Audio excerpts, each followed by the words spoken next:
Assalamu alaikum wa rahmatullahi wa barakatuh. Halimah here, your Quran lifestyle coach. Inshallah, you're all doing well. And I hope, inshallah, that your Ramadan is doing great as well. Because, subhanAllah, we are already in the last 10 days of Ramadan. Time has just flown by, right? But alhamdulillah, saying that, I am super excited for today's live, inshallah, because I'm going to be inviting a very special guest to join us.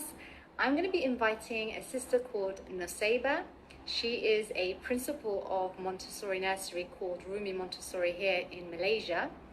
And we're going to be having a really fruitful conversation, inshallah, about parenting, about this lockdown and the last 10 days of Ramadan, because there's a lot of struggles that people are facing.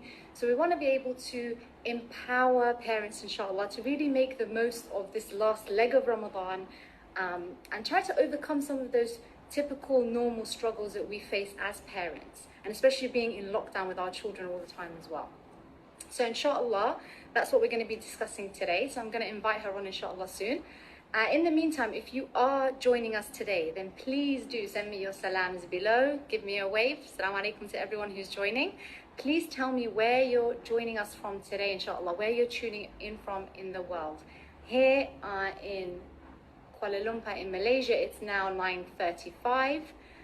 So please do let me know again. Like I said, say salam, tell us where you're tuning in from. So I'm just going to go now and try to invite Sister Nusayba. Assalamu alaikum. Hi. How are you, Nusayba? Alhamdulillah, fine. How are you? I'm okay, alhamdulillah. How's Ramadan going? Alhamdulillah, it's great. Alhamdulillah. Alhamdulillah. You've had your iftar, you're nice and rested now? Alhamdulillah. This is the perfect timing for me. So I hope it works out for everyone else as well. Inshallah, inshallah. So I've just introduced this topic to everyone today. I've told them we're going to be talking about parenting, about struggles during lockdown in the last 10 days of Ramadan. Hopefully we're going to try to help to empower parents at this last leg, inshallah. We're going to try and talk about some mindset issues as well as some practical tools. So shall we begin, inshallah? Inshallah, that would be great. Okay, great. So I think in terms of introducing yourself, you're probably the best person to do that. So I'm just going to leave it over to you, inshallah. If you can just tell us a bit about yourself and about your background, inshallah, just for people in this space, Quran Rehab followers who are maybe not familiar with you or your work. Okay, well, I'm a Montessori teacher. I am actually from England, but I'm lucky that me and Halimah are both in Malaysia. So we've kind of made the same decision to be living in Malaysia. But I'm actually from London, UK. And I've been a Montessori teacher for about 17 years. And for me, education is really, it's not my career, it's very much my passion. I'm very passionate about children, about how we can educate them and raise them in the right way so that, you know, we can create this future generation of people who are better than us. And that's really my passion. So all of the work that I do for Rumi Montessori, which is my school, or for any of the other Islamic Montessori stuff, is all about kind of helping and empowering all of us to work together to kind of raise this next generation of children who can, you know, truly make a difference to this world. And that's about it, really. So I only have one child, in case anyone is wondering. I just have one child. He's already 16. So I'm not like many of you who are watching this who probably have young children. But I've been there and I've done that. And I know exactly how you feel because I've experienced that as well. And so inshallah, in this talk, you know, inshallah, we can share something that can be of benefit for everyone, especially in these special nights that we have. Yeah, alhamdulillah. And can I ask you, how long have you been in Malaysia now? I'm coming up to 4 years now. So, and I love it. So no going back. Alhamdulillah. What kind of triggered your move then? Mostly looking for a better environment for my son. And when you're in England, the day-to-day way that we live, the pressure that we have, you know, the kind of like the expenses of everything kind of puts you into this auto mode that you're trying to make your living, you're trying to get by at the same time. The environment, there's so many things that you have to kind of shield your children from. And when my son got to about 12, I was recognizing that it's almost impossible to, you know, raise him in a way that gives him freedom, but at the same time, you know, it's not going to damage him and destroy him. So he was really one of the things that really pushed me to make the move to come to Malaysia. And my husband is also Malaysian, so I'm quite lucky. I'm not here as a complete foreigner. But, you know, alhamdulillah, it's, you know, when I first came here, I was amazed at how happy and positive people were, how welcome they were. And I remember just thinking, everybody's happy. This is not like going on the London Underground, you know. So alhamdulillah, lucky to be here, alhamdulillah. Alhamdulillah. I think I've shared the same kind of same reasons, and obviously my children are a lot younger, but same kind of reasons and same type of reaction and welcome that I got here as well, alhamdulillah. It's been amazing. And you mentioned that you are a Montessori teacher, but for anyone that is joining us today that maybe doesn't really know what Montessori is and doesn't understand this approach to child's education and interacting with children, could you kind of give us an understanding of what it is, a better understanding? So Montessori is basically a system of education that is seeking to develop the child's natural interest, their natural curiosity, their natural love for learning. So it's very much a child-centered approach where we focus on the child. All of the philosophy that we have in Montessori is based on the observation of how children naturally learn and develop. So it's all looking at how Allah subhanahu wa ta'ala has prepared the child and, given the child all of the tools that they need so they can learn and develop and reach their full potential. And that's what Montessori is really about. And it's very much, looking at the individual talent and potential in the child and helping the child to, develop that talent into a strength and at the same time develop in all other areas. And there are many similarities between Montessori and what the Prophet ﷺ has advised us and told us about raising and educating children. You have to excuse me, I have this little kitten that's on my lap that doesn't seem to want to leave me alone. So that's so sweet. She's kind of like trying to get to my face, so do forgive me for that. I don't have little children, but I do have a kitten that kind of does the same, MashaAllah. And what kind of, if I can ask, what kind of propelled you into this line of work? How did you become interested in the Montessori philosophy and this kind of line of work as a teacher? Well, my mum is English, and when I was growing up, I was around a lot of converts, English converts, a lot of children from convert families. And as I came to my teenage years, I saw a lot of children who sadly left Islam. And I remember thinking, how is it possible that somebody can be raised in Islam and then when you become a teenager or an adult, you just decide to leave Islam? What is it? And I remember thinking really deeply around the age of 17, 18, that there must be something that we're doing wrong from the start. Because if we are nurtured properly from the start, according to how Allah has planned for us to be nurtured, then I'm sure, everyone is going to have that firm belief in Allah. So that really made me start considering the role of education in the development of the human being. And then I had actually gone to Montessori as a child. So I'd seen a huge difference between Montessori education, mainstream education. And I remember that when these big questions were going around in my mind at the age of 17, 18, I remember thinking what I experienced in a Montessori school, although it wasn't Islamic, what I experienced there was something that was so beautiful. And I thought that, there must be something in that can be of benefit to us. And at the time, I hadn't met a single Montessori Muslim person. I don't think it was probably like a handful in the world. I hadn't met a single Montessori Muslim person. The Montessori school I went to was just, it was the local one in our city that we were living in. And, but it just, I really had that sincere dua to Allah, to show me. I'm not somebody who loved school, so I didn't go into education because I loved school and I wanted to be a teacher, but it was more about how can we actually educate children in the right way. And that sadness that I felt to see my own friends that I grew up with leaving Islam and thinking, gosh, this can happen to anybody. What do we do as parents, as people of the community, so that we can, educate and raise children in the right way so that they have this belief in Allah that lasts with them no matter what they face in the world. Yeah, subhanAllah, that's so true. You touched on something really important here, which was when you mentioned that, from your experience, you find the Montessori philosophy and approach very much in line with the Quranic, with the prophetic type of teachings of Islam. This is something that I myself experienced as well. I absolutely fell in love with Montessori when my mum's best friend actually told me about it because she'd worked in a school. And everything she was telling me, I just found so, like you said, so much in line with the Islamic values. that I fell in love with it as well. And that's what kind of pushed me on my journey. So it's something that you've mentioned. So maybe for people who are watching who don't really understand that connection because they're not familiar with Montessori, could you just give us a bit more insight into, I know you've spoken about this on some of your online courses, but maybe just give us a brief introduction to how you perceive it to be in line with the Islamic values that we have, maybe with a few examples if you could, inshallah. So the core of the Montessori philosophy is actually to work with the fitra of the child, the natural disposition of the child. Now, the lady who came up with this method of education, she herself was not Muslim, but she was a very devout Christian.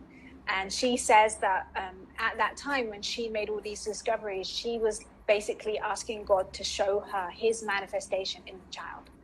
So she was observing the child, and she was, she had that sincerity to want to see how Allah manifests the learning and development in the human being. And Montessori is not just for preschool. A lot of people out here will probably think that, we're talking about young children. Actually, Montessori is for life. The education philosophy itself goes all the way up to 18, but it's not just relevant to you and, when you're a child. Many people who take Montessori training or Montessori parents evening, you find yourself that you change when you learn about Montessori education. So she was so concerned, not just about the child, but about the whole kind of development of the human being and how we can, raise human beings into being these people who fulfill their purpose on the earth. One of the foundations of the Montessori method is this idea of cosmic education. And this is basically that, everything in the world is interconnected. There is a purpose behind everything in the world. We are all connected to each other. We have a purpose on this earth, and our life is to fulfill that purpose. That's kind of like the foundational philosophy behind the Montessori method. And education is a tool to prepare and support the child to grow into that individual who is going to actualize that purpose that they have. And for us as Muslims, we know that, it's very clear in the Quran, Allah tells us that our purpose on this earth is to know and to recognize Allah and to be able to see the universe as the signs that are pointing us to Him. So her, Maria Montessori, despite, not being a Muslim, she clearly saw that that's the purpose of life, to, that we have a purpose and we have to fulfill it. And, she talks a lot as well in some of her books that are a bit hard to get. She talks a lot about how, through a good education system, children will know that there is a creator, that there's one creator. And they'll begin to recognize that you have this duty, to recognize this creator and to be, one of his Khalifa on the earth. She doesn't use the word Khalifa, but, be a Khalifa on the earth. So that's the basis of the education system. And that's kind of like the message that's, that's the basis of the philosophy. So everything that we do is built on that. And those principles in themselves, they're completely prophetic.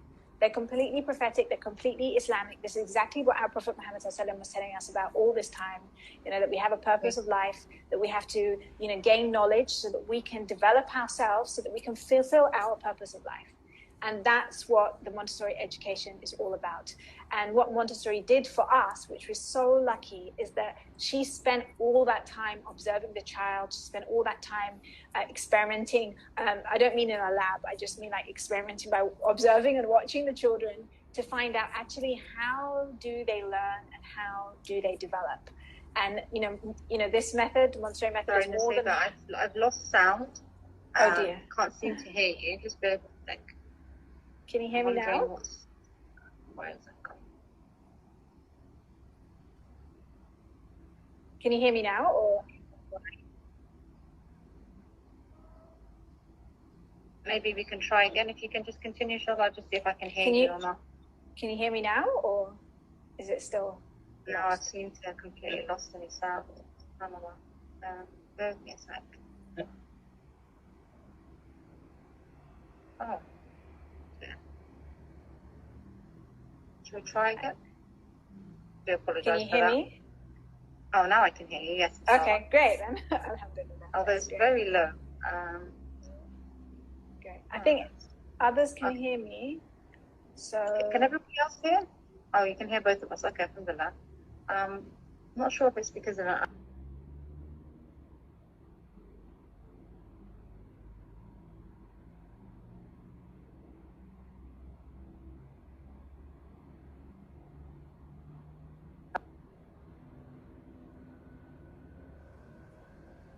Are you there?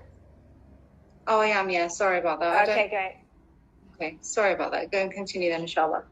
Oh, that's fine. So what part did we get up to? The last part that you heard. So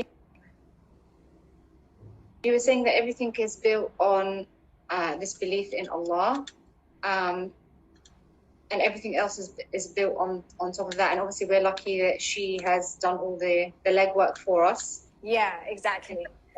With the child. Yeah. So that the legwork is there, the discoveries are there.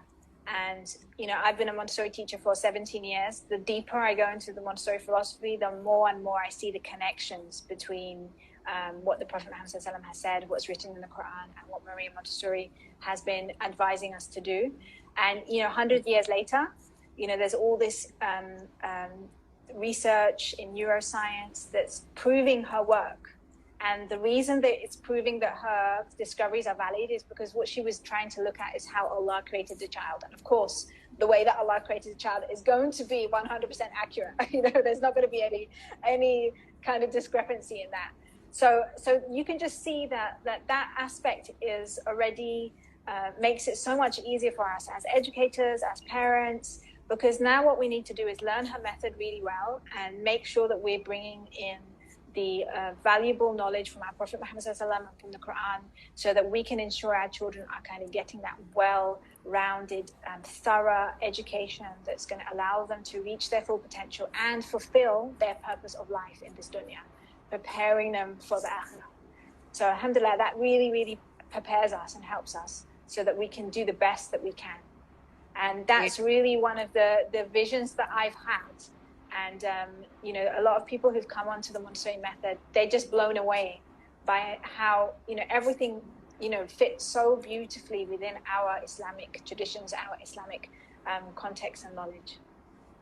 Yeah, definitely. I mean, like I said, I personally experienced the same. So even small things about preparing the child's environment and it being aesthetically pleasing and aesthetically simple, subhanAllah. That's why we have so many ayats in the Quran where Allah subhanahu wa ta'ala, he's always talking about how everything on the earth he placed there beautifully for us and how it's all in perfect order and systemized, and subhanAllah, just very even basic things about how we, you know, how Montessori, you know, in terms of teaching how to speak to children, in terms of, you know, being on their level and talking to them like normal human beings and things like that, subhanAllah, is very much in line to, you know, ayat in the Quran where Allah subhanahu wa ta'ala tells us that, you know, he's honored all the children of Adam. So there's so many examples as well where I've experienced the exact same thing, subhanAllah. Like you said, the more I learn, because obviously I'm not as an experienced teacher as yourself, but the more I've learned over the last 2 years, subhanAllah, again, I've just been continuously blown away. So I would definitely recommend it as, you know, for parents to look into, even from an Islamic perspective as well, in terms of, you know, how the prophetic teachings, how they align really beautifully with the Montessori method.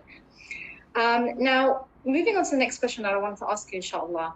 A lot of people that came into this lockdown, when this lockdown happened for COVID-19, they were already so occupied trying to entertain their children, try to keep their children preoccupied, that by the time Ramadan came along, they felt very fatigued, they felt burnt out.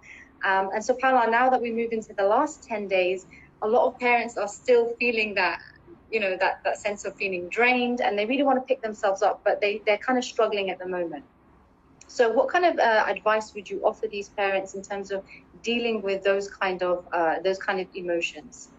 And particularly, I think, you know, guilt as well, because a lot of parents, they might have prepared a lot of things beforehand, and then when Ramadan came along, they didn't manage to do it, and they kind of go on social media looking at other people and seeing what they're doing with their kids, and it's very easy to feel guilty or frustrated. What kind of advice would you give to those kind of parents, inshallah?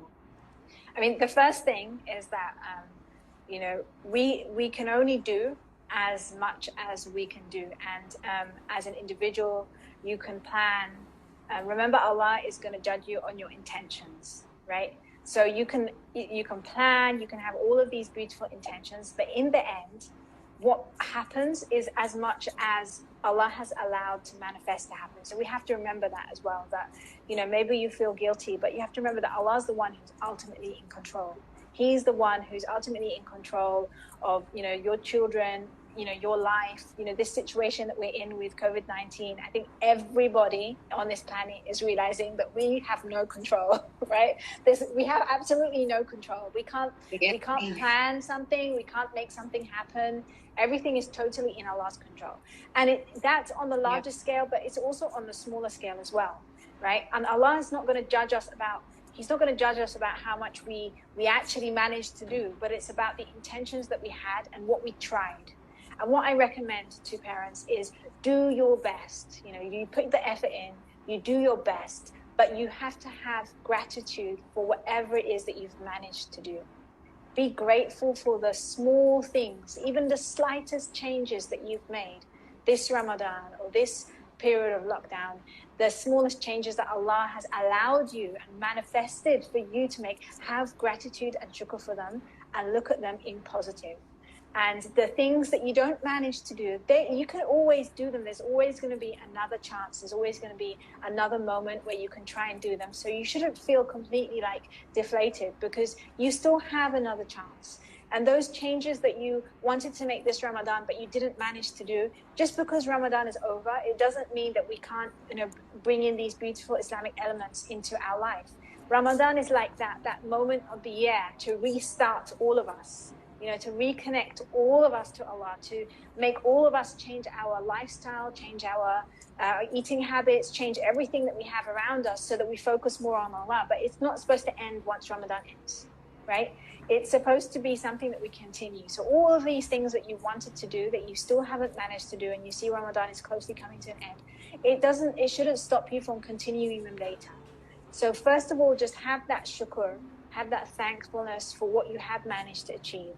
And all of those things that you plan to do for the next, that you had on your list, just keep trying and keep working towards them. And in the end, no matter how much effort you put into something, it's not going to happen, and Allah wills for it to happen. So always have inside you that dua for Allah to facilitate and to open up and to help you to achieve those goals that you have for your children. So if you if you look at it from that point of view, straight away you just feel elevated, right? You just feel, of course. I can keep going, I can keep going. It's totally right. Yeah, I think what you basically summed up everything there is to say, I think, because definitely in terms of, it's this principle of you are exactly where Allah subhanahu wa ta'ala intended for you to be, right?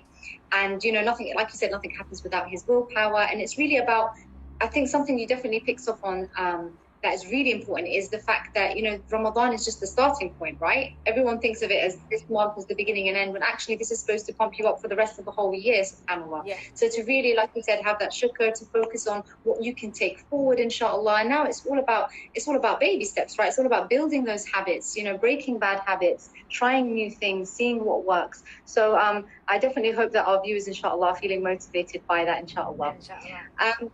I also wanted to ask you, in terms of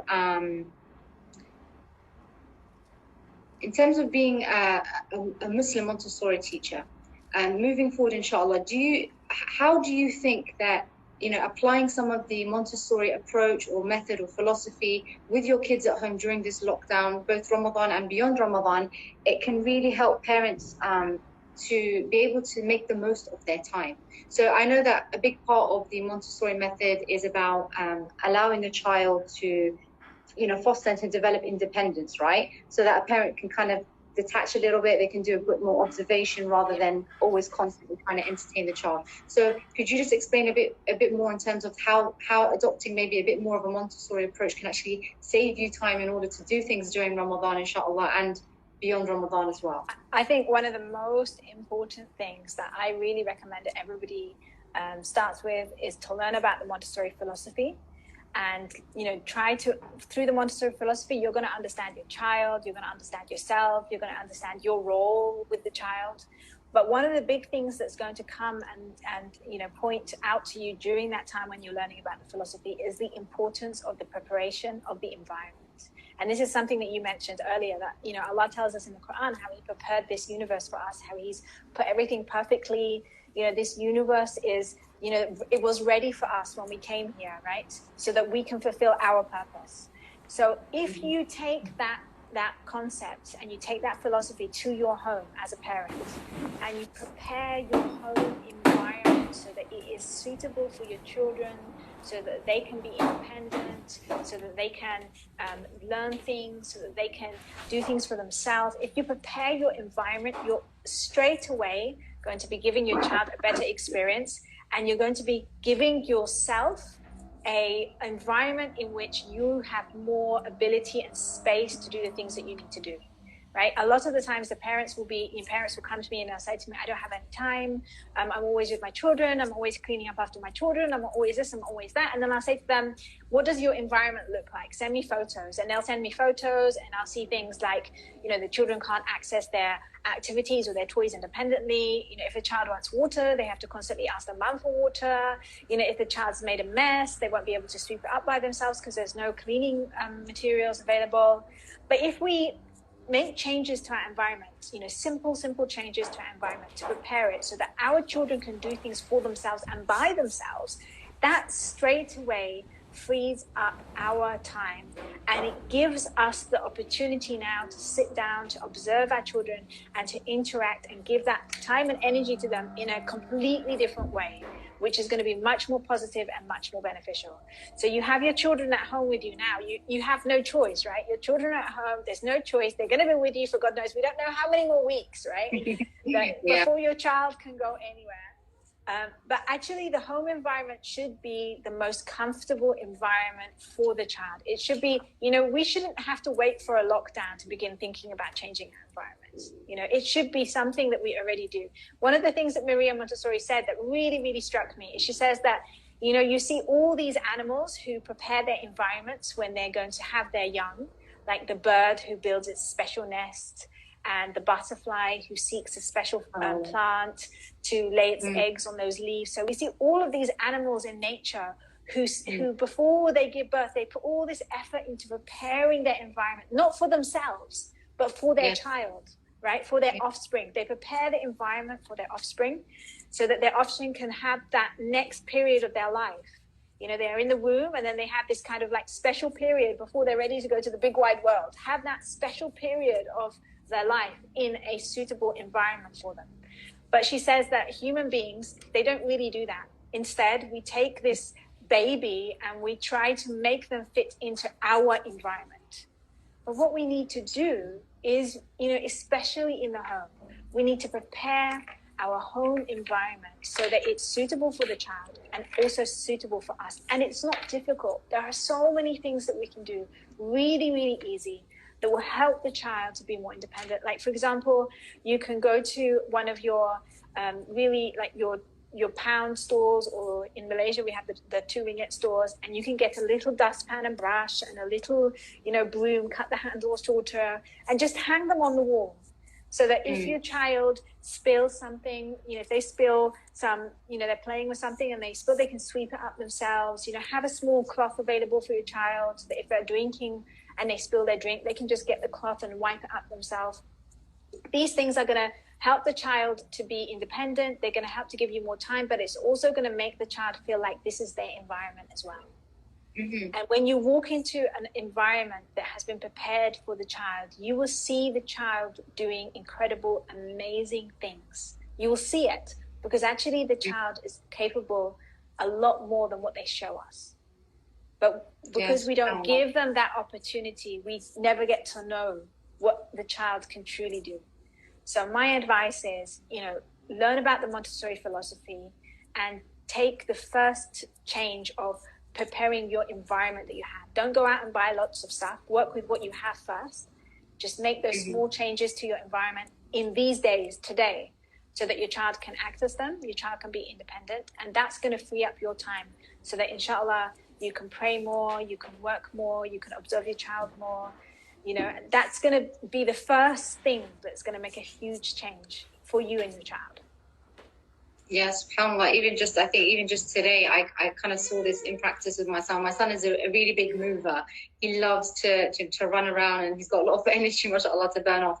And I just prepared, an indoor kind of obstacle course for him, because I could see he really needed it, because we can't exactly go out to the parks and things. And subhanAllah, just observing how happy he was and how he was in his element, and he was practicing new things with the furniture in terms of how to climb, and he was telling himself, oh, you're doing such a great job, subhanAllah. It was so amazing to see. And not just for the child's confidence, but even for myself, I was able to then sit back, obviously observe him, but able to sit there and do some dhikr, able to sit there and read a little bit of Quran. So it definitely frees it up. And I think it also allows them, when they're so focused on something and so interested and fascinated by what they're doing and absorbed as well, it allows you to slip out as a mom and maybe dads to come in, and to do the observation. So you could go and do that 2 rakahs or whatnot. So I think that's invaluable advice. Jazakallah khairan for that. Okay, so the next question I have for you is, in terms of people at the moment who maybe are new to Montessori, so they don't have very much time on their hands right now at the end of Ramadan to kind of go into it. And obviously you've advised to read into it, because it is a philosophy that needs to be understood correctly to apply it. But maybe if they don't have too much time, is there any websites that you might recommend, or any YouTube channels even that might be able to teach them, simple things about Montessori, or Instagram accounts, anything that you think might be a good resource as a starting point for anyone? I mean, if you look on Google or Instagram and you put in Montessori, you're going to be overwhelmed and bombarded by lots and lots of different things out there. And it's difficult if you're new to Montessori to know actually which one is going to be actually Montessori and which one is just somebody's own interpretation of it. On my Instagram account, I have some videos where I talk about which books you can buy, and some of the basic philosophies that you can begin to implement with your children. And if you order those books, there are specific Montessori books. If you order them, those will give you that really good first introduction to what Montessori is. One of them is Raising an Amazing Child the Montessori Way, which is a book by Tim Selden. I love that book for parents because it just has a really beautiful way that it puts the Montessori philosophy, and it's very practical that you can kind of get started with it straight away. So you can actually buy that now online as an ebook, and you can just take a glance through and get started. But another thing is to also look at what other parents have done, especially the ones who are Muslim following the Montessori method. Look at what they've done in their home, the changes that they've made. I have shared some examples on my Instagram, but there are loads of other sisters that are sharing their examples of the changes that they've made in their environment to make it suitable for the child. So I mean, I think that's probably the best way to get started if you want to get started right now. But I do really, really recommend going to the sources, getting the books. I do have an online course, which you took, Halimah, right? And there's a lot of other people who have taken that course. And, that's just to help you kind of learn about the Montessori philosophy. Those are the kind of the ways that I recommend that you get started. But don't take this as a pressure that you have to know everything and you have to get started right now. I mean, even if you just come off of this video and you just look at your child and think, okay, they spoke about putting a dustpan and brush and a cloth. Okay, I'm just going to make those changes. Even if you just make those changes, that's the one step towards that ultimate goal. Don't make it that you pressurize yourself, because I see a lot of parents, they will start to stress themselves out. And that's not what we want to do right now. We don't want you to be stressed out. We just want you to enjoy the transformation of, working according to your child's fitra, So just take about enjoying the journey as much as the destination, right? Because the kids, they can really feel your emotions. They absorb it, don't they? Yeah, exactly. Enjoy this process of making the change. And sometimes when you make those little changes one by one, you get to enjoy each and every one of them. And then you get to know the impact each one has had. And then you can share it with other people. Like you said about the obstacle course that you made for your son. You made one change, you really see the difference. Now you can really share that with others. So, take those small steps. You don't have to do everything right now. Just take those small steps. And because we're in the last 10 days of Ramadan, just the small changes that you can do that will allow you to have more time to pray or more time to do dhikr. Those are the things that are the most important right now. Yeah, and it just reminds us, when you're saying about, taking that first step, that nothing in Islam, that's what's so beautiful about Islam, right, is that nothing is insignificant, subhanAllah. And when you said that to me, it just reminded me of the hadith where, we find that, the Prophet ﷺ said that if the day of judgment is, the trumpet has been blown and you have a seed in your hand, then plant it in the earth, subhanAllah. When you know that there's nothing going to come of that, right? There's no tree that's going to grow, no fruits are going to be fed to people. This is the day of judgment started, but it's about, having that sincere intention to do good, and Allah subhanahu wa ta'ala will reward you for that and put barakah in what you do as well. So definitely I completely agree with what you're saying about, taking those baby steps and things definitely growing as well. In terms of really ramping up our ibadah in these last 10 nights now, a lot of parents, they want to do that, but they still kind of struggle with the whole juggling act, because even if they've put certain, they're following the Montessori method and they're kind of preparing the environment, setting things up that they can do for their child, at the end of the day, your children are still dependent on you, right? You still need to feed them. They still need, some change, obviously according to the age of your child. They still need you to prepare that environment, etc. So if there are some parents who are still feeling that tug in terms of balancing things, what kind of advice would you give them? The first thing is that I want you to know that whatever it is that you're doing for your child, whether it's feeding them or bathing them or cleaning the house, cleaning the mess up after them, whatever it is that you're doing for your child, if your intention is for Allah, that is ibadah, right? So don't think that that time that you spend with your child is taking you away from your ibadah in Ramadan. Make the intention that this is your ibadah. This is your ibadah. So all those hours that you spend with your child, this is your ibadah. And then after that, the other time that you do have where you're not with you're not doing those direct things and you're planning to pray and read Quran and stuff, do it with your child. Do it together with your child. One of the things that is lacking is that there's been generations of children who've been raised in families where, Ramadan has happened at nighttime when the doors close and the children don't know what's going on. And then those children grow up and they don't really have that same feeling and love for Ramadan because their parents did it when the children were asleep or when the children were watching television or when the children were quiet. My advice is do it with your child. This Ramadan is all about all of you focusing on Allah, and your children are included in that. So sit with your child and read Quran with them. Even if then they can't read, just let them play with their toy and you read Quran with them. You read Quran there in front of you. Pray with your child. If they don't want to pray or they're too young to pray, just let them feel that they're praying, even with their play is prayer. Let them feel the environment of it. Put your prayer mat out and put their prayer mat out and put their blocks on their prayer mat, but let them feel that you're doing this together.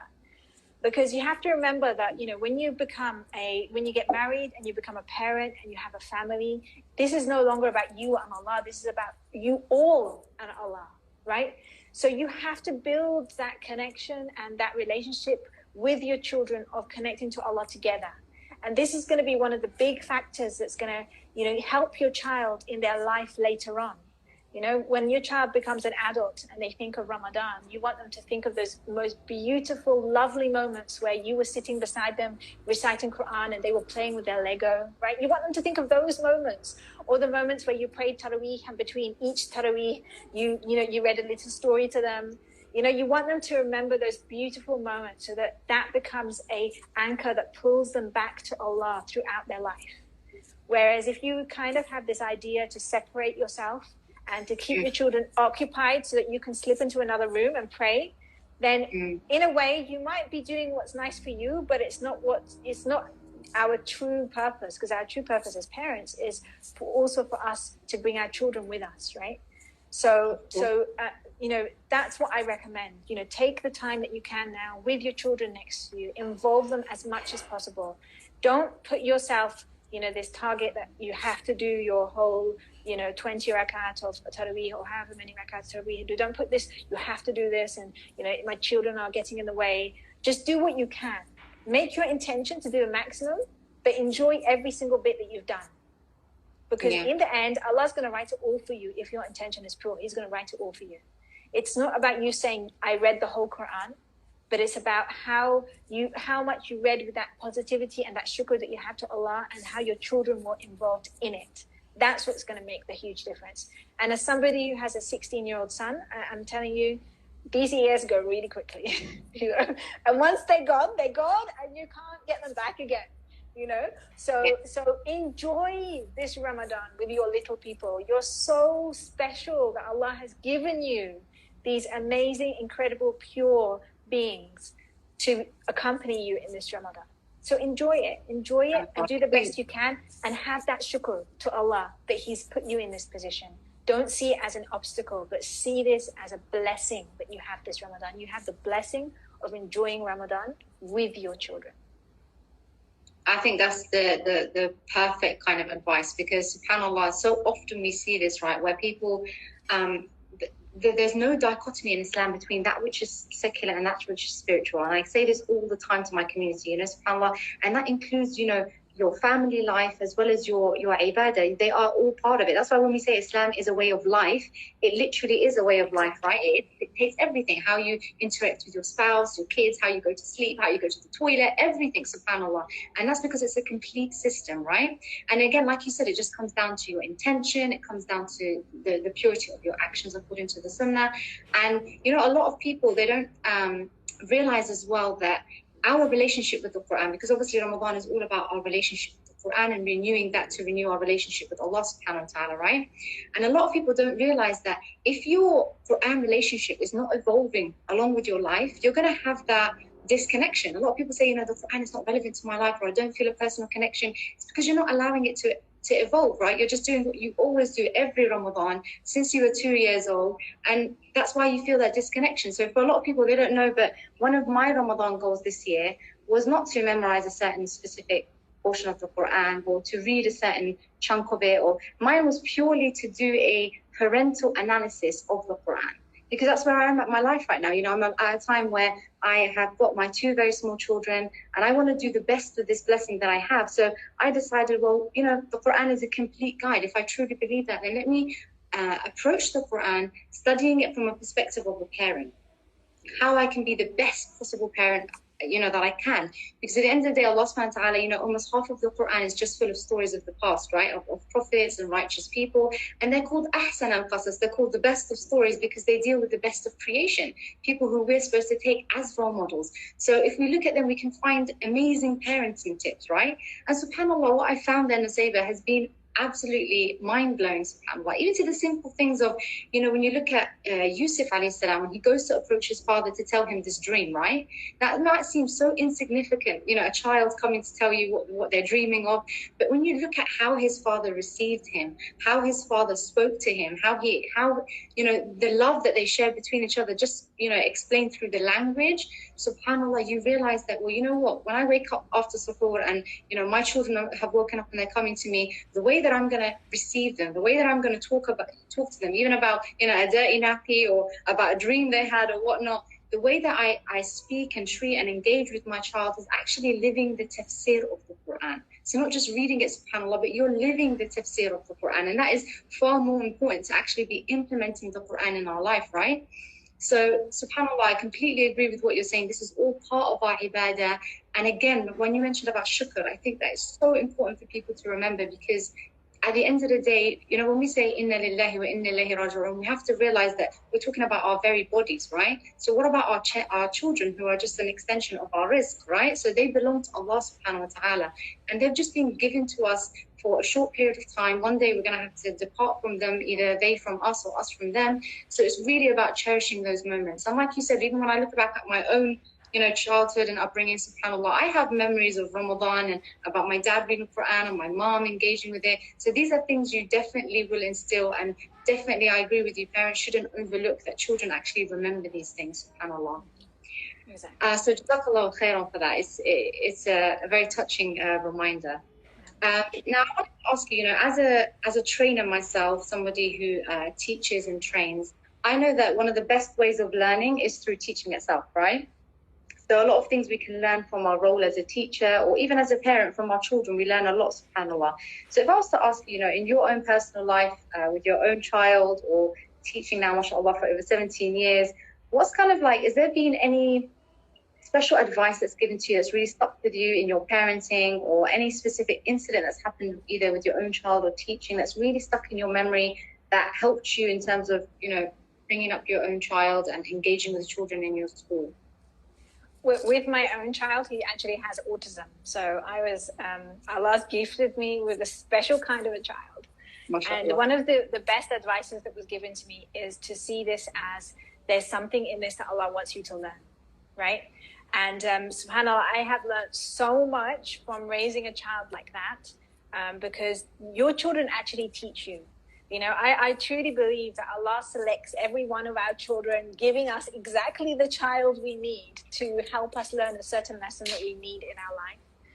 And, you know, these children are, in a way, our teachers. Yes, we see ourselves as teachers, but they are our teachers. They are also sent to teach us something about ourselves that we need to know. Those of you who are parents, I'm sure that you have seen that you transformed after having children. That transformation is probably something you could never do before you had your children. And with each new child you have, there's a new transformation that takes place. So see every single child, every single moment, every single interaction as an opportunity for you to learn something. There's something in there that you can learn. Outwardly, when you look at your child, yes, it's your child, but you know, spiritually, this is Allah moving your child. Our children are the most ones in the family who are connected to Allah. They're connected to Allah more than we are. So they moved by Allah, you know, it's Allah who moves them. So, you know, when you see this, the manifestation that takes place in your child, know that Allah is talking to you. He's telling you something. He's teaching you something. And read that sign. If you take your children like that as teachers that are going to, you know, help you to become a better person, then every single moment of your journey as a parent, especially in this lockdown, every single moment is going to be a transformation to a better person that you can be. And that's really the biggest thing that has impacted me on my journey as a parent and my journey as a teacher. And every once in a while, I'll get this new child in my classroom or in my school who's going to teach me something completely new. And it's, for me, it's so exciting because there's never an end to what Allah can teach you through your work with children. I think that's absolutely beautiful. That's absolutely beautiful to think in that way and to ask ourselves. I guess if we don't ask ourselves the question of, you know, what every day, what is this, you know, if we're facing a struggle or we have a blessing or whatever it is, asking ourselves, you know, what is Allah subhanahu wa ta'ala teaching me through this? I guess that's why Allah subhanahu wa ta'ala is continuously telling us in the Quran to reflect, to be people of reflection, to think and to do tadabbur, subhanAllah. So yeah, I think that's an amazing piece of advice. In terms of now, inshallah, we're gonna come to the end of this live, even though I don't want to, subhanAllah, such a beautiful thing we're having. I just wanted to ask you, you know, in terms of any parting advice for any parents during this lockdown with their kids and during this last 10 days of Ramadan, is there anything that maybe we haven't touched on that you'd like to, you know, as a parting gift, like to share with our audience today, inshallah? What I'd like to share is you have to, as a Muslim, believe that your child is being nurtured by Allah. And Allah has put in your child and in every human being the capacity to be something amazing. And just like Allah prepared the environment, you know, for us to be able to live, to be able to you know, the weather's perfect for us and there's food for us to eat. He's also prepared our world, the environment, as a perfect place for us to learn, right? So when you look at your child, know that Allah is nurturing both you and your child, and you have to trust in Him. You don't have to look at all of these external, you know, philosophies from all these, you know, different people who, you know, don't have, a lot of them are atheists, a lot of them don't have a proper religion. You don't have to look at all of their philosophies and ideas about how to parent, how to raise children, how to do all that. You know, Allah's already guided us and He's already helped us and showed us through the Quran and through the Sunnah. You know, He's already given us. So, you know, my advice is trust Allah and trust your Prophet. But raising and educating your parents is something that they know and they have taught us more than anybody else. You know, go back to the Quran, go back to the Sunnah, go back to the words of our beloved prophets, and you will see in there everything that we need as parents. You know, and what we will learn from them is going to always be, you know, superior to the knowledge that we can get outside if we look at, you know, just random philosophers and that, you know, there's all of these new parenting books that are coming out, right? All of these new, you know, different theories. Yeah, there's so much coming out and you won't know which one is right and which one is wrong. And the only way that you can know whether something is going to be right and suitable for you to invest in educating your children with that is if you go back to seeing whether it matches with the Quran and Sunnah. And that's why the Montessori method, you know, that's what we've done. We've taken the Montessori method, we've looked at it in depths, to the core, to the skeleton of the Montessori method. We've looked at it. And it matches with what the Prophet Muhammad ﷺ is telling us. There isn't anything that I see that is different. And I have this debate with many people, you know. people who might say to me, oh, you're a Montessori and you're blinded, and they might ask, try and throw something at me, and then I'll show them how actually, no, it does fit with Islam. It does fit with the Prophet. And, it's not about saying Montessori's, this is the best, be a Montessorian. No, it's about saying, follow the example of your Prophet, follow what Allah has told us in the Quran, and you can use Montessori as a way to help you do that. Mm-hmm. That's my advice to everybody, because this responsibility that we have as parents and as educators is such an important responsibility. We're not just impacting the child today, but we're influencing who they're going to become in the future. So we have the opportunity to change the future for Islam.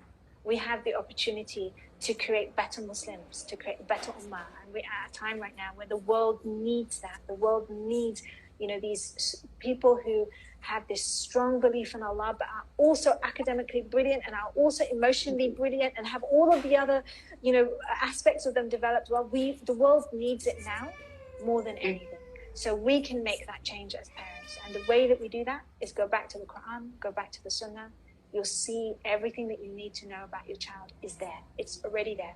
It's impossible. Allah created mankind and gave the final prophet and didn't give us our instructions for what to do with children. It's there.